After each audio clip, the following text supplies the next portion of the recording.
Assalomu alaykum, hurmatli toshloqliklar va tumanimiz mehmonlari. Muhtaram prezidentimizning tashabbuslari va bevosita rahbarligida barcha sohalarda keng ko'lamli islohotlar amalga oshirilmoqda. Prezidentimiz ana shu yangilanish, o'zgarishlar samarador bo'lishini kafolati sifatida mamlakatda tinchlik va osoyishtalikni ta'minlash, buning uchun jinoyatchilikka qarshi kurashish tizimini tubdan yaxshilashni davlat siyosatining eng ustuvor yo'nalishlaridan biri darajasiga ko'tardilar va amaliy ishlarga kirishildi. Yangi O'zbekistonda huquqbuzarlik va jinoyatchilikka qarshi kurashish ana shunday umummilliy dolzarb vazifaga aylantirildi. Tumanimizda tinchlik va osoyishtalikni ta'minlashni yangi mexanizmlari joriy etilmoqda. Bu ishlarimiz kundalik hayotda ham ko'rinmoqda. Jinoyatlar uchun jazo muqarrarligini ta'minlash vazifasi qanchalik muhim bo'lsa, ularni keltirib chiqarayotgan sabab va omillarni bartaraf qilish, tumanning har bir ko'chasida, bozorida, jamoat joylarida xavfsiz muhit yaratish choralari ko'rilmoqda. Jinoyatlarning sabablarini mahallabay va sohabay muhokama qilish tartibi, mahallalarni kriminogen darajasida toifalash tizimi, mahalla yettiligi instituti, ijtimoiy profilaktika tamoyili asosida huquqbuzarliklar profilaktikasini amalga oshirish amaliyoti doirasida aholida xavfsizlik hissini shakllantirish borasida qator samarali chora-tadbirlar amalga oshirilmoqda. Har bir mahallada huquqbuzarlikni erta oldini olish, kriminogen vaziyatni barqarorlashtirish bo'yicha yangi mexanizm joriy etilib, rahbarligimda idoralararo muvofiqlashtiruvchi shtab faoliyati yo'lga qo'yildi. Tumandagi jami 51 ta mahallani kriminogen vaziyati og'ir bo'lgan 6 ta mahallalarda mas'ul rahbarlar nomma-nom biriktirilib, barcha mahallalarning yo'l xaritalari ishlab chiqildi va ijroga qaratildi. Yo'l xaritalari ijrosi yuzasidan yil boshidan mahallalardagi aholi gavjum joylariga 464 ta, mahallalarning asosiy kirish-chiqish joylariga 78 ta, bozor va savdo markazlariga yuzni va avtomobil raqamini tanib oluvchi 89 ta, jami 631 ta kameralar hamda uylarning kirish-chiqish yo'laklariga 13 ta tashvish tugmalari o'rnatildi. 466 ta savdo muassasalari va 43 ta xonadonlar tezkor qo'riqlovga olindi.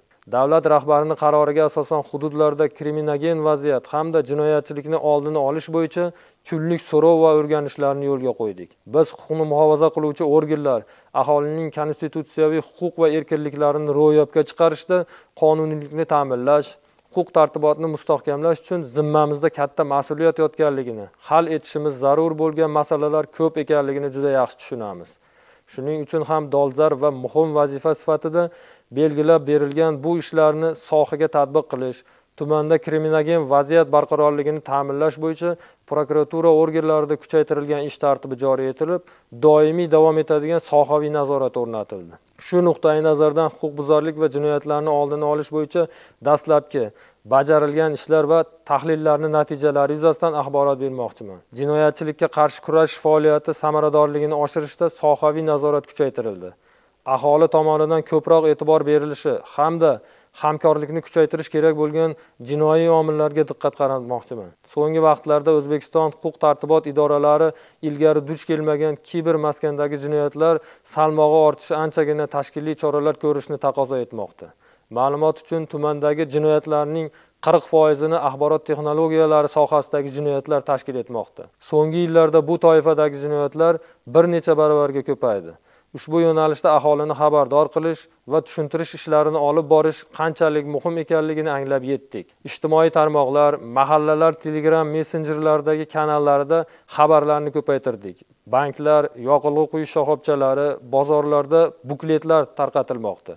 Joylardagi uchrashuv, suhbatlar orqali bunday jinoiy holatlardan xabardor qilingan aholi hushyorlikni oshirmoqda. Aziz toshloqliklar, shu o'rinda kriminogen vaziyatga ta'sir ko'rsatuvchi jinoyatlarning ayrim turlari borasida ham gapirmoqchiman.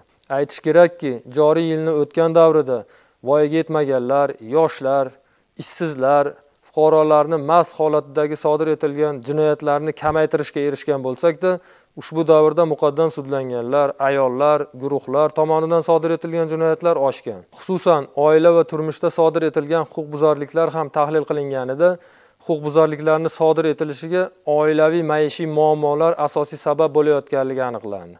Shu sababli notinch, ajrim yoqasidagi oilalarning mavjud muammolarini bartaraf etish maqsadida boshqa idoralar va keng jamoatchilikni jalb qildik. Shuningdek, voyaga yetmaganlar jinoyatiga favqulodda holat sifatida qaralib, ularga ta'lim va tarbiyani berishda majburiyatlarini bajarmagan ota-onalar hamda yashash va o'qish joylaridagi mutasaddilarning javobgarligi kuchaytirildi. Ta'lim muassasalari va jamoat joylarida mas'ullar tomonidan o'tkazilgan profilaktik tadbirlar davomida uzoq muddatga ketgan 54 nafar bolalar, muntazam dars qoldiruvchi 24 nafar, tarbiyasi og'ir 69 nafar o'quvchilar aniqlanib, ularning 69 nafari maktablarga qaytarildi. Hurmatli fuqarolar, juda ko'p masalalarda dunyoqarashimiz o'zgarishi zarur. Buni ustida muntazam ish olib bormoqdamiz. Prezidentimiz talab qilayotgan jinoyatlarning oqibatlari emas, ularning sabablarini, huquqbuzarliklarga imkon beruvchi shart-sharoitlarni bartaraf qilishni ustuvor vazifa deb xalq bilan birgalikda harakat qilishimiz kerak.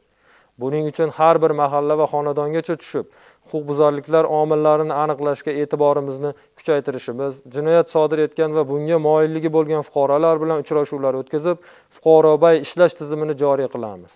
Huquqbuzarliklar va jinoyatlarning sodir etilishiga sabab bo'layotgan oilaviy, ijtimoiy, moddiy va psixologik muammolarni hal qilishga, har bir fuqaroda jinoyatchilikka qarshi immunitetni bolalikdan shakllantirishga alohida e'tiborimizni qaratamiz.